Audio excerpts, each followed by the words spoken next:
cartographier la multiplicité des liens. Moi, je suis très honoré d'être ici à cette place, d'avoir deux personnes qui se sont largement intéressées à la question des cartes, qui ont fait des cartes un objet de travail. Et donc, ça va être un dialogue entre ces deux personnalités qui vont nous dire comment est-ce qu'ils utilisent les cartes dans le cadre de leur activité. L'un, à ma droite, est une activité plutôt scientifique, géographe, cartographe, et l'autre, à ma gauche, une activité plutôt artistique, mais on va voir qu'effectivement, il y a des connexions qui s'opèrent et des interrelations qui seront effectivement très fructueuses. La carte est un document qui dit un certain nombre de réalités ou de représentations. C'est toute cette dimension qui sera questionnée, entre une dimension qui peut être très pédagogique, mais aussi très politique.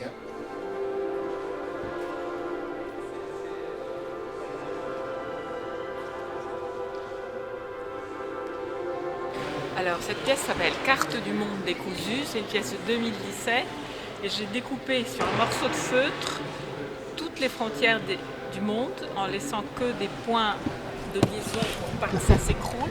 Et le but, c'est que, en fonction du point de vue du spectateur, il verra des frontières différentes puisque les frontières deviennent tridimensionnelles. Ça participe de ton travail? Absolument. Et sur l'histoire du plein, du vide, et de créer un troisième espace justement qui est vide. Il y a le traitement entre la terre et la mer de la même couleur, donc c'est traiter le monde comme un tout, et c'est aussi traité comme une peau, c'est-à-dire la fragilité du monde. Et le fait que pour que ça tienne debout, il faut quand même qu'il y ait des points de liaison, comme entre les êtres humains. Quand je suis en Italie, ils me prennent pour quelqu'un qui n'est pas italien. Quand je suis en France, ils me prennent pour quelqu'un qui n'est pas française. Et dans tout ça, moi, ce qui m'intéresse, et ça c'est visible dans les cartes que vous verrez, c'est l'idée de représenter le monde comme un et pas comme une somme de nationalités. Je montre une carte qui est fausse, je montre une carte qui, dans le meilleur des cas, questionne. Et surtout, je montre une carte qui montre la complexité, qui montre la multiplicité. C'est plutôt ça. Voilà. Alors, ici, j'ai tourné le globe 24 fois. J'ai changé de couleur à chaque fois. Et j'ai écrit le nom de quelques pays que je voyais à des moments T. Et ce qui se passe, c'est que la somme des moments T donne quelque chose qui ressemble à un gribouillage. On regarde les emplacements des pays, c'est absurde. Voilà, ici c'est le même procédé, on ne reconnaît plus les pays et on voit plutôt un tout. Voilà, ça s'amalgame. Mais chaque tâche n'est pas une tâche, chaque tâche c'est un pays à un moment T. Simplement la somme de plusieurs pays fait ça. Voilà, ça c'est un plan de Paris, qui est une image que je n'ai pas faite, qui est une image soi-disant vraie, réelle, à travers Google Earth, et la somme de plusieurs auteurs donne un gribouillage. Donc, ce qui m'intéresse aussi, c'est que la somme d'images vraies arrive au chaos. Et là, c'est encore plus découpé, et c'est découpé différemment. Et ça, c'est le premier découpage que j'ai fait. Et ça, c'est peint en négatif, tous les pays du monde qui sont liés que par... C'est la mer qui tient tout. C'est peint sur une bâche pour transport de camions. Dans celle-ci, c'est tous les pays du monde de la même taille. Tous les pays du monde rentrent dans un même carré, plus ou moins. Et là aussi, c'est de... Qu'est-ce que ça fait de leur enlever leur échelle?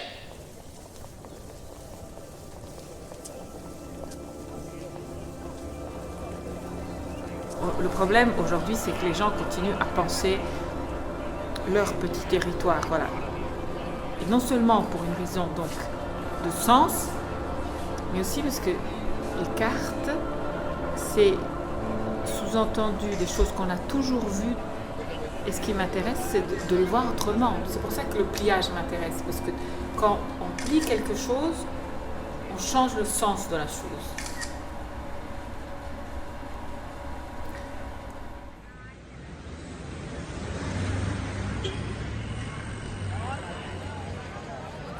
Pour moi, c'est toujours une carte, c'est l'image d'un être humain ou de l'être humain.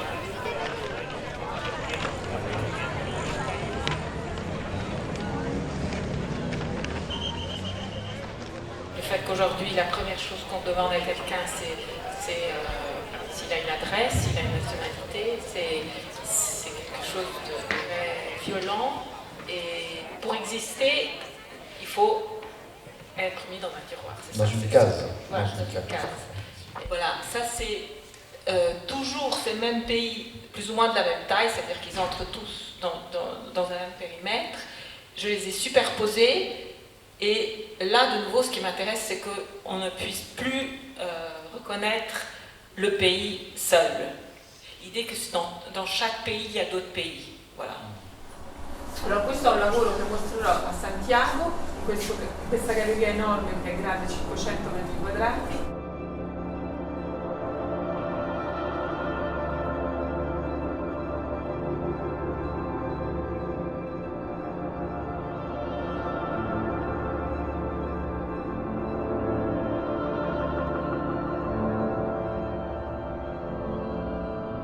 J'ai travaillé avec cette grille qu'on voit là, qui est juste une grille très simple. Voilà. Je l'ai photographiée de façon différente. Ensuite, je l'ai projetée sur la toile. J'ai peint les vides et on voit cette grille donc, en réserve où la toile qui est foncée derrière est visible. Je voulais qu'il y ait comme une vibration, c'est pour ça que les tons à chaque fois sont différents. Et je travaille soit vertical, soit par terre. Tous les pays en réalité sont peints ensuite, la plupart par terre. Et donc je peins à chaque fois vertical, par terre, puis je remets vertical, puis par terre. C'est très physique, comme, avec des dimensions comme ça. Là, on voit le Chili qui devient l'Indonésie. Parce que ce qui m'amuse, c'est aussi qu'on reconnaît, c'est pas vraiment la Russie qui est le pays le plus grand au monde. Je l'ai fait plutôt petite. Et puis il y a des pays africains minuscules, je les ai fait beaucoup plus grands. Parce qu'évidemment, la taille d'un pays a énormément à voir avec son économie. J'aime beaucoup quand ça devient presque... Quand il y a un lien avec quelque chose d'abstrait, quand c'est pas que de la figuration. D'ailleurs, c'est limite là, c'est un peu hybride, parce que si on voit, on ne reconnaît pas forcément les pays. E poi mi interessa proprio anche la morfologia di ogni paese, perché nessuno di noi conosce bene le forme dei paesi. Noi conosciamo a malapena la forma del paese in cui viviamo e da cui proveniamo, ma allora, quello che si vedrà prima di tutto ovviamente è il dorso del lavoro, perché tu entri nella sala e vedi 6 tele appese al soffitto e vedi solo il dorso, non vedi, ecco, il dorso si vede bene questa traccia della pittura che è stata messa nella bacinaia di colore, piegata, stirata, piegata e messa nella bacinaia di colore. Per cui si vedrà semplicemente una struttura geometrica. E poi uno entra e vede il resto. Poi un'altra cosa che si vede dietro è quando il pigmento passa attraverso, e anche lì quello che mi interessa è che passa in maniera molto aleatoria, io non controllo.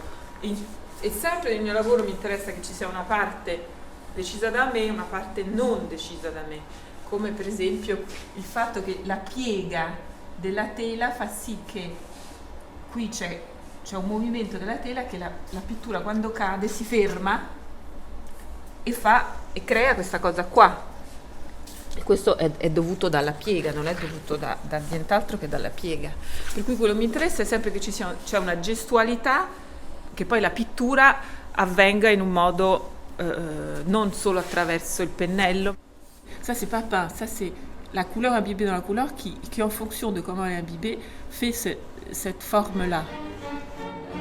La raison principale pour laquelle je peins, c'est la couleur. C'est la couleur. Ouais. Et depuis toujours, c'est cette personne-là qui m'a amené à ça. Voilà. Je ne pouvais pas pleurer en paix maintenant. Pas pleurer devant la caméra. Tu vas quand même pas pleurer devant la caméra. Non, je pleure pas. Je pleure pas, mais je veux pas. Je veux pas que tu me vois.